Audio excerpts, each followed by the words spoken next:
Well, good afternoon, everyone. So today I will talk about secure ICS network architectures, and especially how they can be adapted to new usages such as cloud, IoT, or machine learning.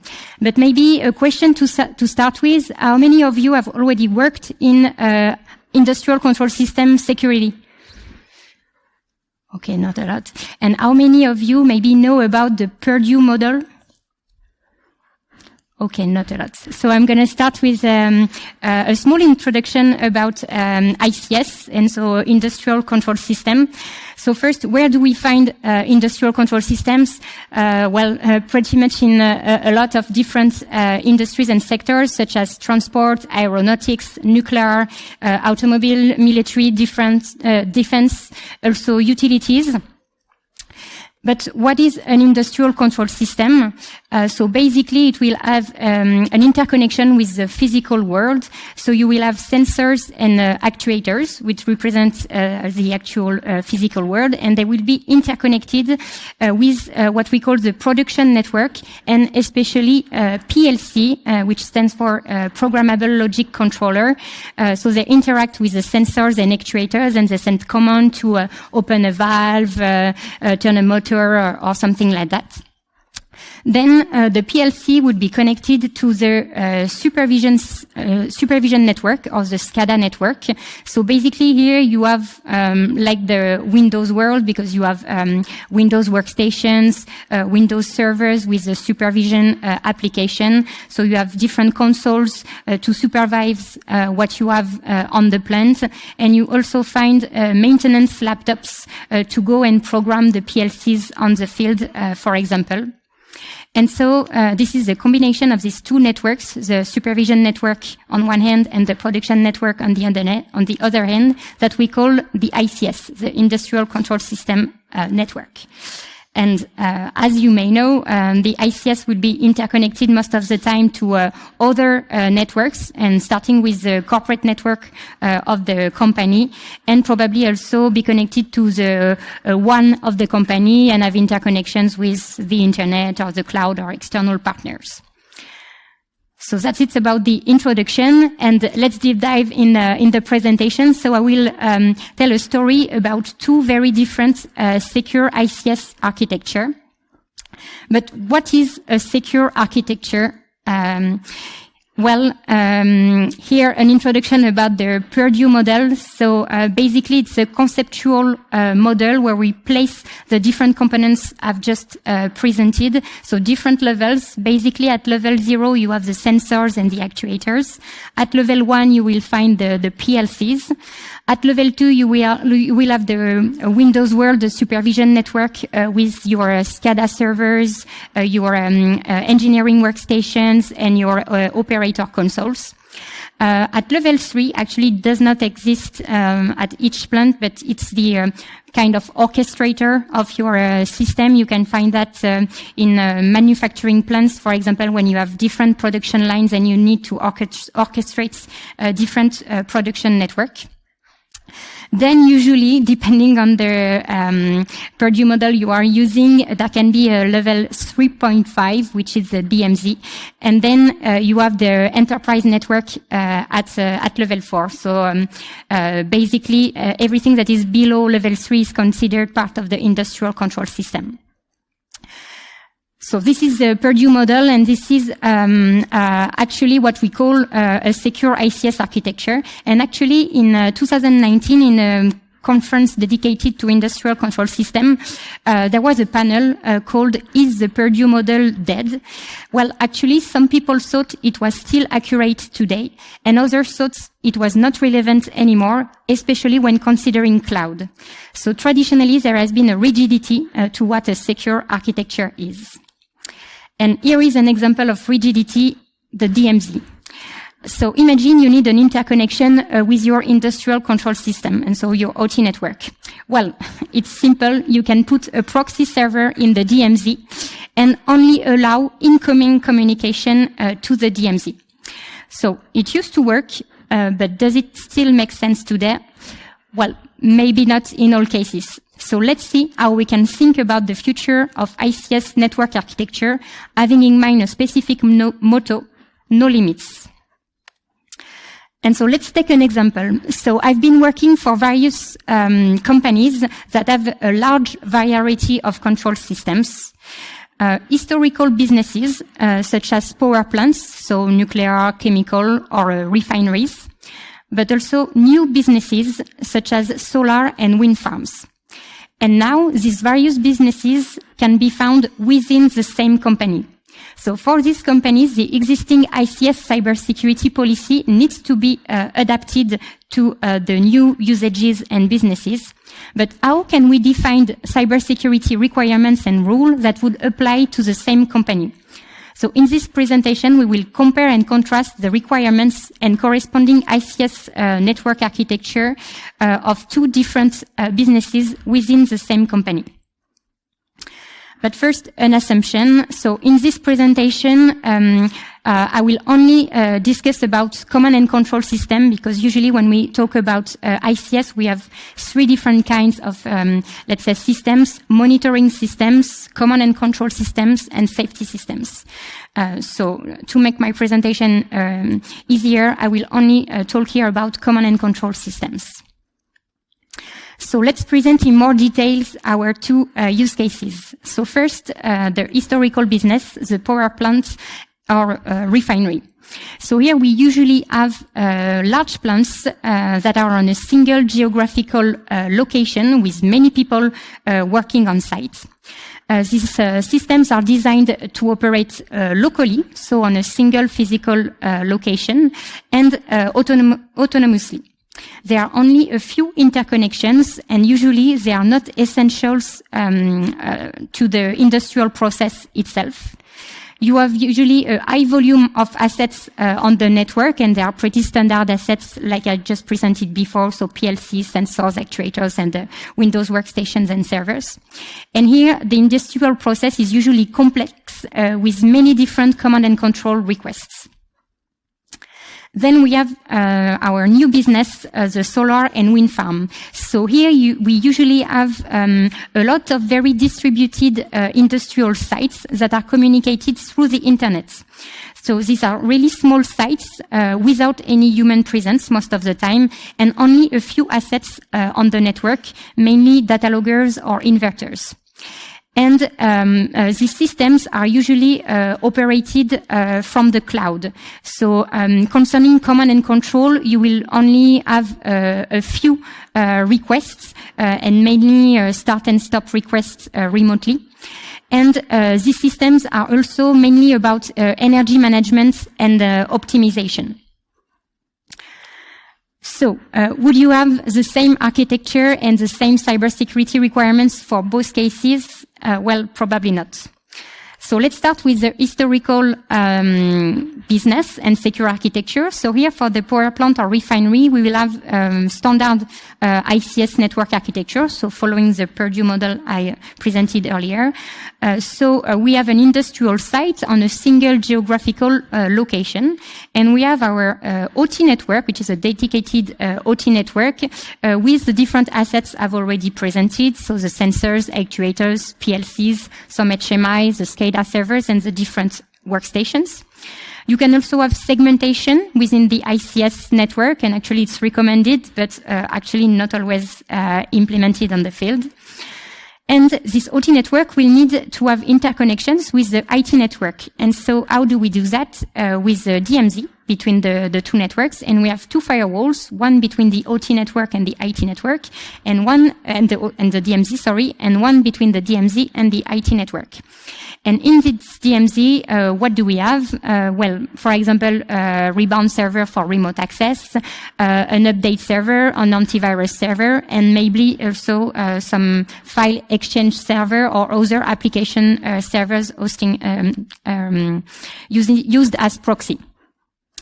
Then this industrial site is usually connected to the WAN, so the wide area network of the company, and connected to the data center of the company. And in this data center, we can find central services DMZ and also an internet DMZ. And actually, most of the time, it's the main or even the only way to access the internet.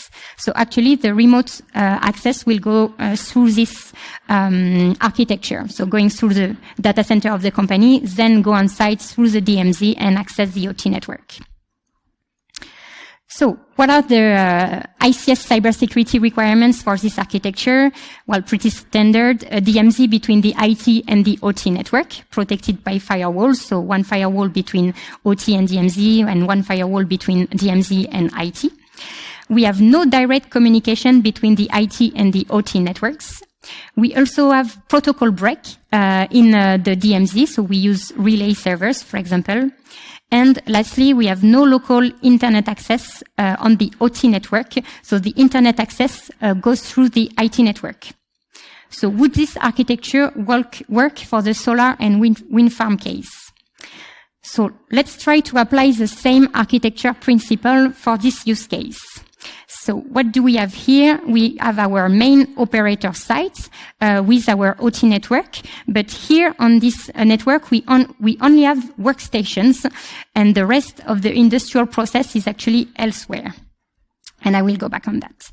But then you have actually the same interconnection with the network data center of the company and the same remote access solution. But where is the rest of the industrial network? Well, it's geographically distributed, and you have several remote industrial sites. And maybe here a constraint before we go further. So actually, to interconnect those distant sites, we wanted to implement MPLS, pretty standard. But we met with telecom operators, and they said that the MPLS was not technically possible for 20% of the sites. So actually here we had to use the internet to interconnect our sites. So what do we have? And remember, in this example, we have small sites with only a couple of assets on the network. But if we follow the same principle as previously, we will have a DMZ to interconnect with the rest of the network, a firewall between the OT network and the DMZ, another firewall and internet gateway between the DMZ and the internet. We will have probably VPN IPsec tunnels connected to the data center of the company, because it's the only way to reach the main operator site. And since we cannot allow direct communication, we will have relays in the DMZ. And actually, here we miss the SCADA servers. So imagine here the SCADA servers are hosted in the cloud. So here similar constraints: a DMZ, a first firewall, second firewall, IPsec tunnel, and a relay.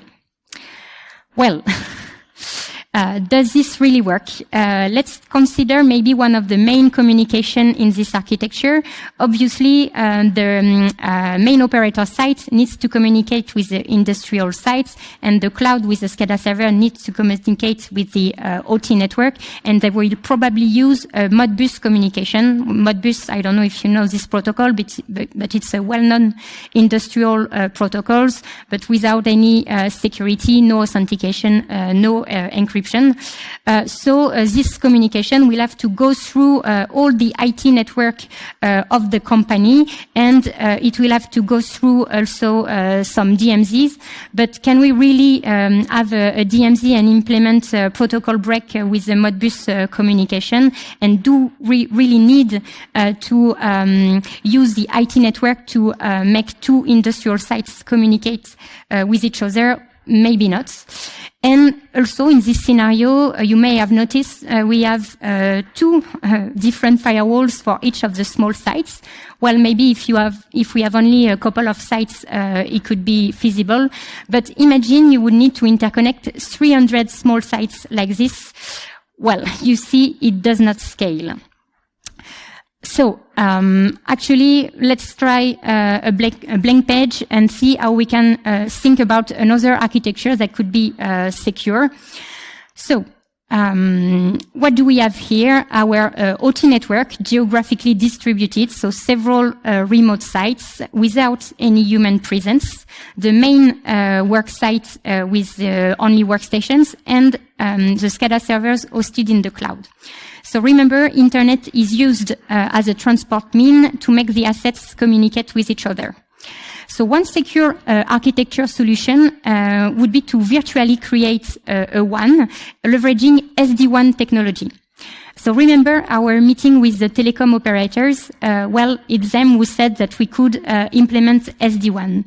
But what is SD-WAN? Software-defined wide area network. So you will virtually create your WAN through a network of VPN tunnels, mostly VPN IPsec tunnels, over any physical network. So you can have very different physical networks, internets, radios, satellites, different operators network, and still build virtually and logically your wide area network with this network of VPN IPsec tunnels. So, with that in mind, we will have some SD-WAN edges at each location. So the sites, the remote sites, and also the cloud, which is the infrastructure as a service. So different VPN IPsec tunnels, and here, so you can make the main operator sites talk with the remote sites, the cloud talk with the remote industrial sites, but the remote sites are not supposed to talk with each other, so there won't be any direct VPN IPsec tunnel in this architecture. And then inside the VPN tunnels, of course, you can implement network filtering and only allow legitimate communication, such as Modbus flow I talked about earlier. And so with these SD-WAN edges, of course, you have the firewall embedded in these devices.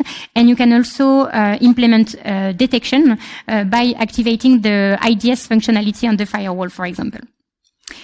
Then what do we have next on this architecture? We have DMZ, hosted probably in the cloud, and you have different zones in this DMZ protected by different firewalls. And here it's a DMZ directly between the OT network and the internet, so the remote access will go through this connection as well. And so if we take a look at the central OT DMZ, we will see the central services where we can find, as previously, the Bastion server, update and antivirus server. And actually here, for the updates and antivirus servers, they can be connected directly to the internet, to the official websites of the vendor, probably by implementing a URL whitelisting with a proxy.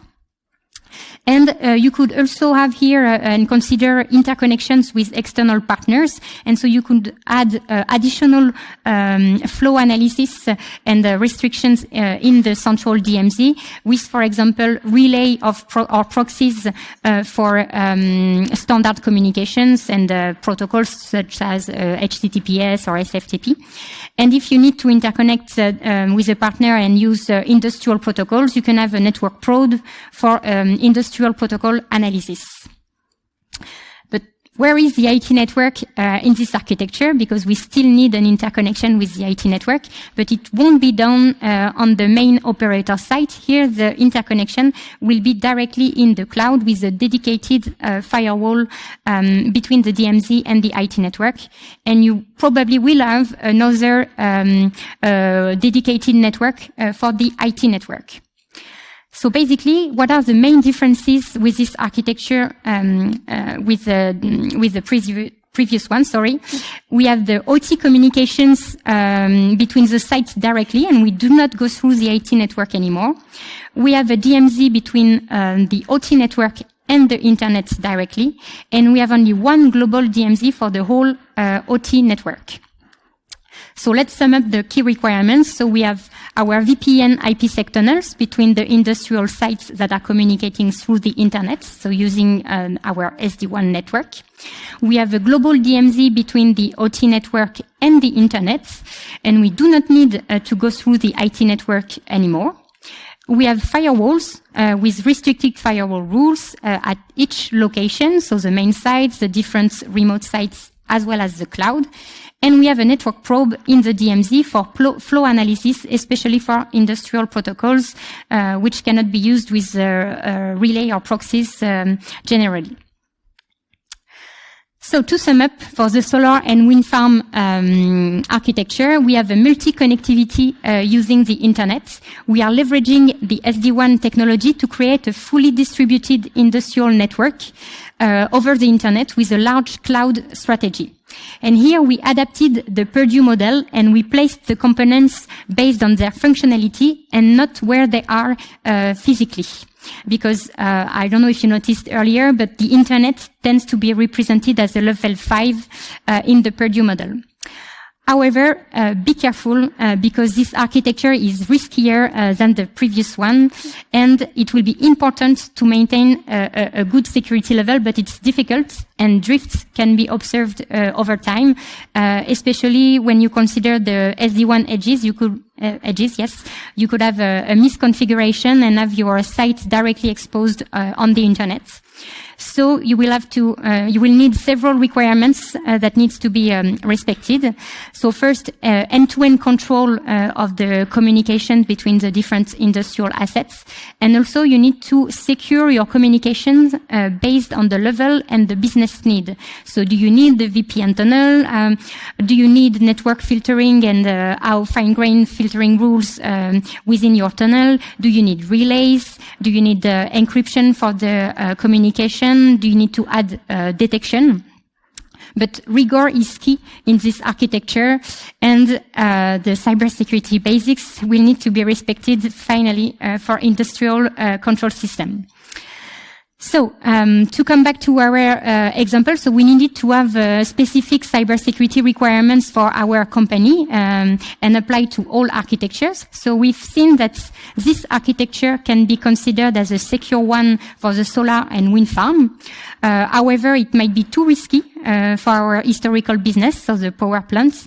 And earlier we said that the other architecture was a bit too much for the solar and wind farm use case. So could we build something around risks to build our strategy? And so let's try to build an ICS classification methodology.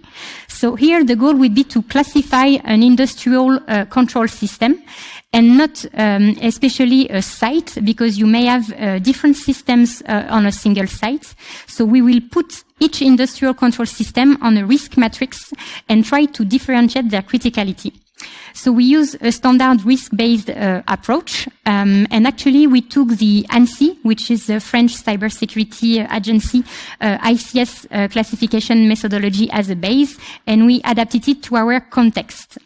So we have the impact and the likelihood. So regarding the impact, here we use the standard HEC impact scale of the company that is adapted to all businesses, and we have several types of consequence, such as human, environment, image, or financial. And we will use the global impact. The global impact, will be the maximum of each of the type of consequence.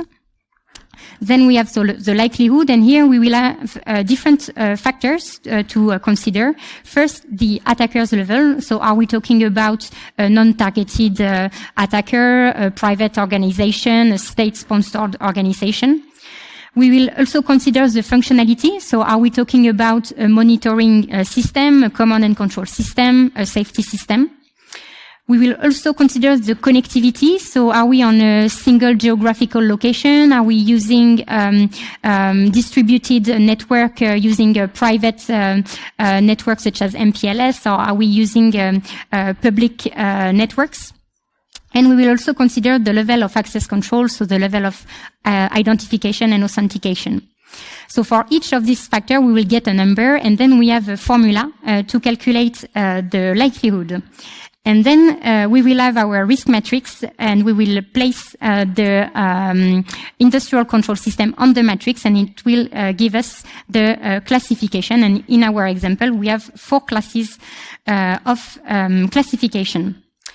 And it's important when you build such methodology to consider also regulations, to have maybe some minimum classification depending on your systems.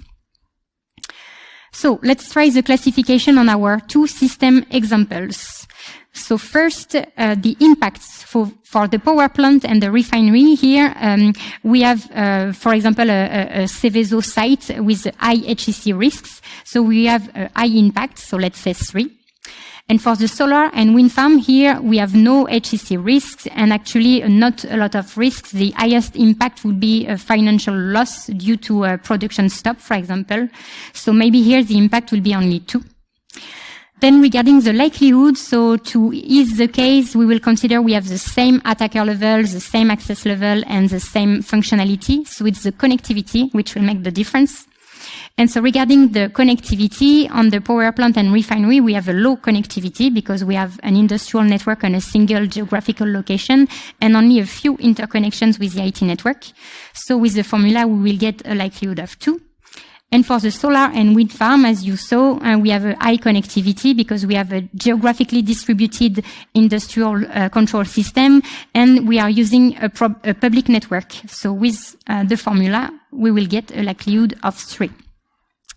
So with that, we can place our industrial control system on the matrix, and we get a class 3 system for the power plant and the refinery, and a class 2 system for the solar and wind farm. So you see, we end up with 2 different classifications for our systems, and so we may consider different requirements depending on the class of the system. So for example, for a class 3 system, we could forbid the use of cloud, we could have only private network used, and for class 2 network we could allow under certain circumstances cloud communications, SD-WAN technology with strong VPN and network filtering with detection, etc.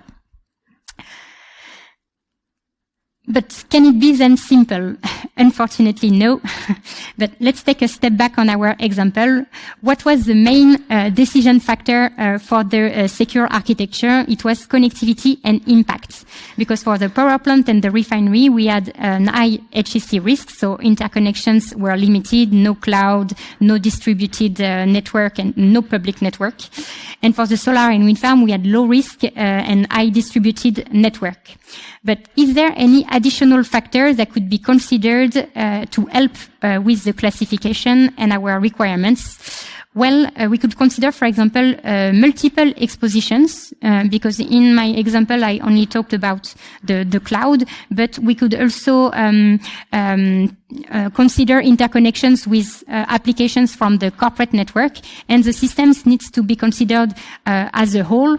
And for example, since we are talking about the same company, you've seen that in the 2 scenarios we have a global central services DMZ. Well, could we mutualize this DMZ for the whole company, or is maybe the risk of compromising the power plant refinery through the solar and wind farm maybe too high? And we can also consider regulations, physical access, device access control, and data confidentiality as well.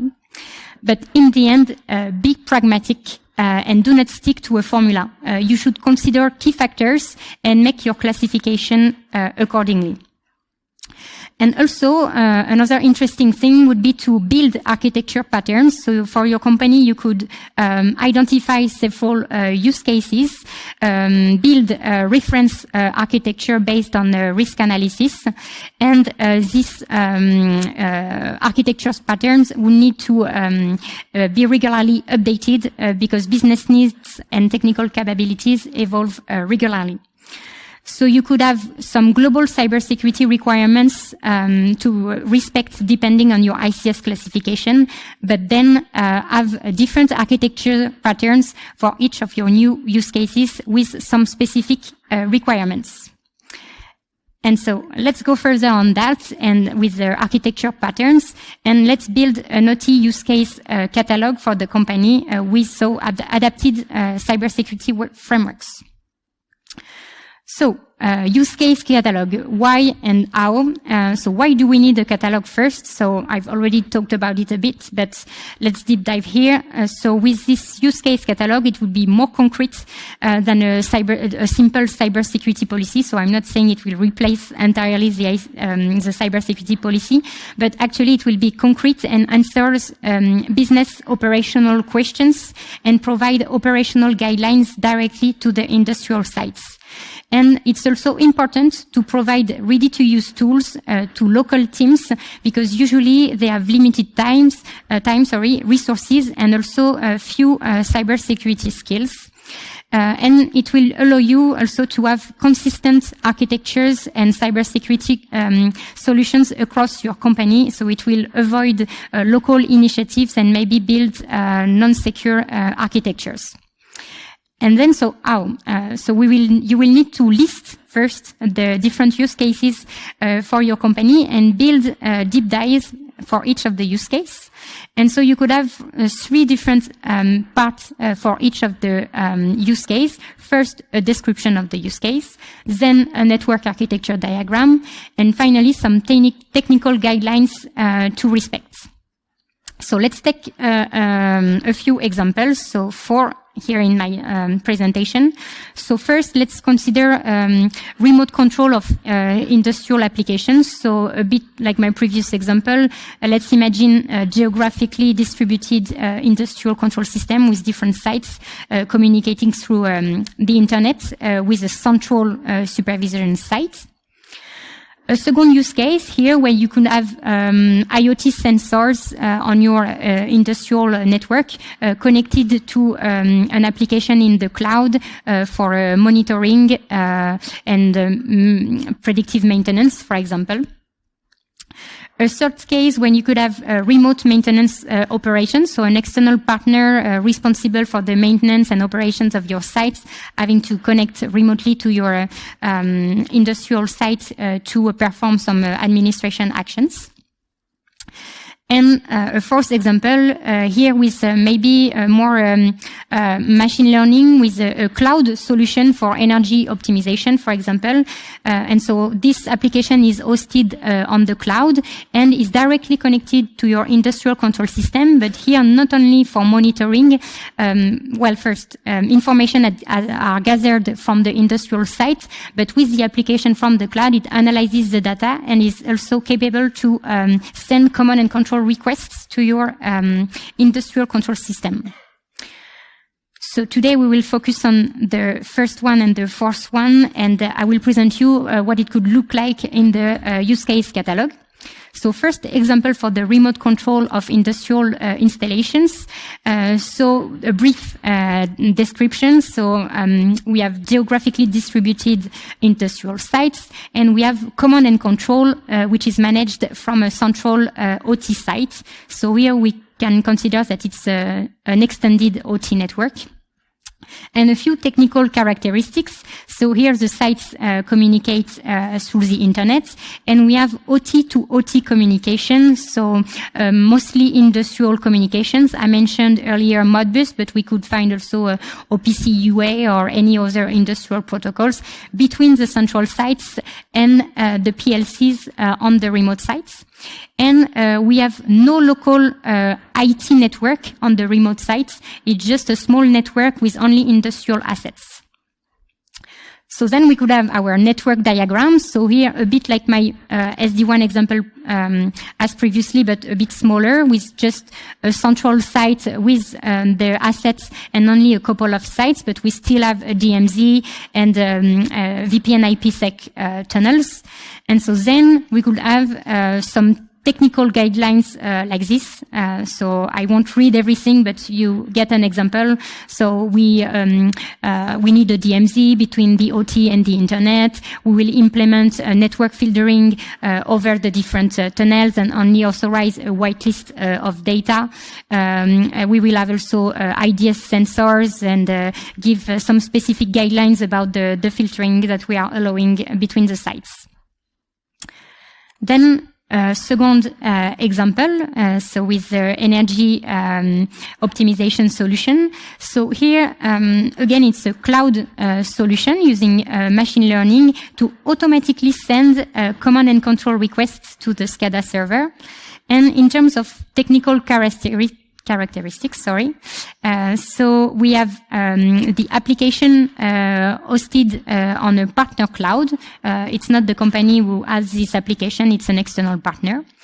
With this solution, we need to install somewhere in the company network a device that will be directly communicated to the OT network and actually communicate directly with the PLCs using, for example, Modbus protocol. And this partner device will also be connected to the partner cloud using a standard HTTPS communication. So again, network diagram with the device. So here you see that we decided in this example to have the partner device in the DMZ between the partner cloud and the OT network. We have an HTTPS proxy and some firewalls in the architecture.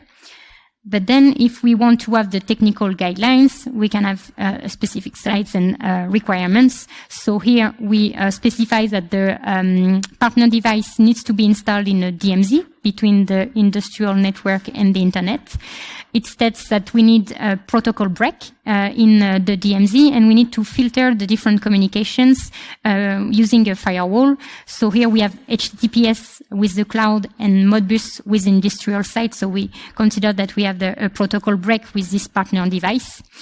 Then here, since we are talking about command and control, it's pretty dangerous. You might think to allow an application hosted in the cloud and especially an external partner application to send command and control requests to your industrial control system and actually directly to the PLC. So here you could have additional requirements to make sure that you cannot do anything too harmful to the industrial control system, and maybe here implement filtering at the application level with your by putting a dedicated firewall after your partner device before the communication with the OT site. And so if we take Modbus as an example, we could at the application level make sure that, for example, no PLC programmation would be possible by blocking communication with a specific administration function. We could allow read requests on the whole PLC address range. And regarding the write request, we could authorize only some specific addresses of the PLC to be written, and also have some specific information about the data that can be written, and have some specific thresholds for the data to be written. And then it's pretty basic encrypting communication with the internet, and maybe again some detection mechanisms. So that was for the example, but what are the key success factors for such a catalog? Well, 3 steps in my opinion. First, the fact that it's really important to co-construct the catalog with the business. It's also very important to communicate the catalog and promote it at all levels within the company, and make sure that people on site know about this catalog. And of course, keep this catalog updated regularly and add new use case if you have new use cases. Another important thing about such a catalog, it's really important to have technical solutions to be provided. It's good to have a catalog, but we need to go from theory to practice and actually provide technical solutions to industrial sites, because, like I said previously, they do not have always the resources and the skills. And these technical solutions needs to be anticipated. So when you build such catalog, it's important that you have all stakeholders involved, and especially the architects, to make sure that it's feasible to implement such solutions. Otherwise, you will probably have to start everything from scratch. Then, how could we manage the different architecture patterns in our company, and especially which central infrastructures, because many companies have chosen to centralize their resources and especially their OT solutions, and so have a centralized OT DMZ. It can be at different level, the entire company, or sometimes it's a regional DMZ. So what do we have here in such central infrastructures? Like you've seen in the previous network diagrams, we can have antivirus, update servers, remote access solution, maybe an Active Directory as well to manage identities, proxies, etc. And the benefits of such centralization is a better knowledge and control of the industrial assets, and also the uniformity of the designs and solutions across the company. But then maybe a question about mutualization, because when we talk about centralization, it implies asking the questions of the mutualization of the infrastructures. So going back to what I said earlier with our two examples, so I've mentioned two different options. One option where the company would decide to have only one global central infrastructures for the whole company, and option B with two different zones depending on the site criticality. Well, here we go back to our risk-based approach, because here you need maybe to build a decision tree for your company based on the different industrial sites and businesses you may have. So how many different zones you would need, and how you would classify the different sites, and decide which zone would be used for which industrial control system. So final takeaways for the presentation. So we've seen that control systems can be very different, and thus security rules and architectures can be different. So the historical ICS secure architecture is not specifically applicable to new usages, and the Purdue model needs to be adapted. And so here are some key factors to have in mind for an architecture decision. First, what does the control system do, and what are the business needs? Then what would be the impact, and especially in terms of HEC, if there was any attack on this system? And maybe a third key factor, what is my level of exposition? So in terms of transport means, for example, but also in terms of applications and other systems connected to this application. So it would be really important to document your use case for your company, because it will help your classification and architecture decisions. And so I think it's good for companies to consider launching a task force to support project and industrial sites and build secure architectures for new usages, because they will happen whether you're here or not. And maybe a final thought, how can we find the right balance? Because having different secure architectures for each of your use cases within the company is good, but only up to a certain level of manageability, because you will have to maintain all these architectures and solutions. So unfortunately, you cannot have as many architectures as control systems. Thank you.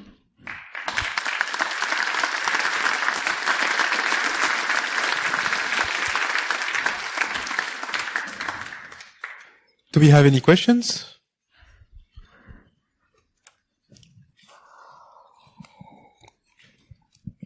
Hello. Hey, thank you for the presentation. It was very interesting. I really liked it. I have two concerns about your model with one central DMZ. Imagine a company that has multiple sites all over the world, like US, South America, China, Europe, you name it. Have you considered if having one central DMZ doesn't mean a lot of latency in communication with that? Wouldn't a model with, I don't know, one DMZ per continent be a better idea in here? Yeah. Plus, I see one advantage of traditional Purdue model over your model. Because if you have sites all over the world and you have one DMZ per site, then if there is a connection breakdown then there is a chance the site can still operate. In your model, it can't. Yeah. So actually, in my presentation, I'm not saying that I don't like the Purdue model. I'm saying that there can be very different architectures depending on the industry, for example, because here I mentioned solar and wind farm, but we have also other kind of distributed ICS in utilities, for example. And maybe it's not the same risk, and so you won't allow what I've just presented for other kind of industry. And maybe to answer your first question as well, so yes, of course, it depends on the company to have either one big central DMZ or several spread across different continents. But also what's important here to have in mind is that usually what you have in the DMZ is not essential to the production. So it's not... if you lose the DMZ, it's not supposed to block your production. And so that's why also in my design with the solar and wind farm case, I really wanted to have the OT sites directly in communication with each other without going through a big architecture. So if sites need to communicate with each other, they will have a direct tunnel between the two to avoid what you just said. Yeah. I have a question. I'm more on the left-hand side, oil and gas companies, which I'm not working for oil and gas, but my organization has lots and lots of control systems, and I see more and more demands that even your engineering stations, your operator stations, are provisioned like with standard IT. We see that we're running control system in Docker containers. We see that we're running virtual machines for control systems. We see that we program PLCs from Git repositories and so on. So we're using machine learning for predictive maintenance and so on. So how does this fit into your model? It does not fit in the Purdue model because it's no more or less bridging all layers. How does it fit in yours? Yeah, it can fit as well. And for example, if you take soft PLCs where you do not have the hardware device anymore, but it's virtualized using codices, for example, it will still be put in my model at the level 1 of the Purdue model. It will just have a different device. So you need to adapt the Purdue model with the new solutions that exist on the market.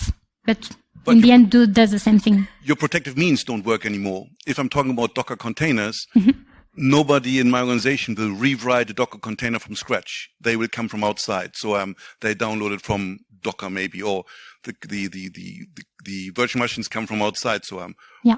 How does that fit in? Yeah, so actually here, if you are using IT solutions, you can also use IT cybersecurity good practices also for OT. It will do the same thing. Because people tend to think that OT cybersecurity is really different from IT security, but not that much, in my opinion. However, you can have very automation solution to prevent an attack. For example, having controls directly on PLC and make sure that even if someone is in the network, you cannot directly reprogram the PLC, and having good practices developing the PLC. But for the rest, most of the protocols are still unencrypted and unauthenticated. So one of the best way to protect industrial control system is by the network. But if you change all the devices and use more IT systems, maybe you will get rid of the old industrial protocols that are unsecure by design, and you won't have these issues anymore. I'm not offering other questions because we don't have much time left. So thank you very much, Alexandrine. Okay.